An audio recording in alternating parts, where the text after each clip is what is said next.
Kaleshwaram ప్రాజెక్టులోని Medigadda barrage danger జోన్లో ఉన్నట్లు కేంద్రం వెల్లడించింది.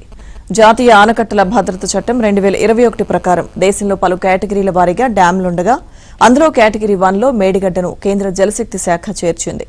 2025 వరదల అనంతరం స్టేట్ డ్యామ్ సేఫ్టీ అథారిటీ నేతృత్వంలో ప్రాజెక్టు ఓనర్ ఈ నివేదికను సిద్ధం చేసి కేంద్రానికి అందించారు. ఆ నివేదిక ఆధారంగా మేడిగడ్డను అత్యంత ప్రమాదకర జాబితాలో చేర్చారు. మేడిగడ్డకు ఎన్డీఏసీ సూచించిన మరమ్మతులు, రక్షణ చర్యలను తక్షణం చేపట్టాలని, నిర్లక్ష్యం చేస్తే బ్యారేజ్ భద్రతకే ముప్పు ఏర్పడే ప్రమాదం ఉందని కేంద్రం హెచ్చరించింది. కేటగిరీ 1లో దేశవ్యాప్తంగా కేవలం 3 డ్యాంలు మాత్రమే ఉండగా అందులో మేడిగడ్డ ఒకటి కావడం గమనార్హం. మిగతా 2 lower khajuri dam, Bokaro barrage. వీటిలో లోయర్ ఖజూరి డ్యాం నిర్మాణం 1937లో జరిగింది. ఇక జార్ఖండ్లోని బొకారో డ్యాంను 73 ఏళ్ల క్రితం కట్టారు. బొకారో థర్మల్ పవర్ ప్లాంట్ అవసరాల కోసం దామోదర్ వ్యాలీ కార్పొరేషన్ దీన్ని 1953లో నిర్మించింది.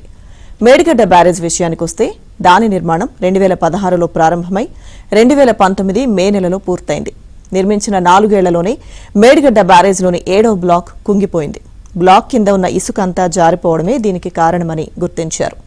దేశంలో 50 ఏళ్లు దాటిన డ్యాంలు ఎన్ని ఉన్నాయి, వాటిలో ఎన్ని ప్రమాదకర పరిస్థితుల్లో ఉన్నాయంటూ టీడీపీ ఎంపీలు డాక్టర్ జి లక్ష్మీనారాయణ, బైరెడ్డి శబరి అడిగిన ప్రశ్నకు సమాధానంగా కేంద్ర జలశక్తి శాఖ ఈ వివరాలు వెల్లడించింది.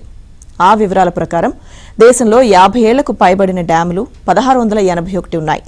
వాటిలో 216 డ్యాంలు కేటగిరీ 2లో ఉన్నాయి. అందులో 69 డ్యాంలు 50 ఏళ్లకు పైబడినవి. ఏపీకి చెందిన డ్యాంలేవి ఈ జాబితాలో లేవు.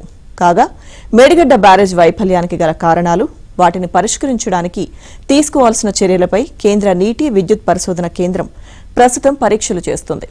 ఇప్పటికే బ్యారేజ్ పునరుద్ధరణ డిజైన్లు అందించడానికి ఆఫ్రి ఇండియా సంస్థను ప్రభుత్వం ఎంపిక కూడా చేసింది. ఆ సంస్థతో ఒప్పందం జరగాల్సి ఉంది.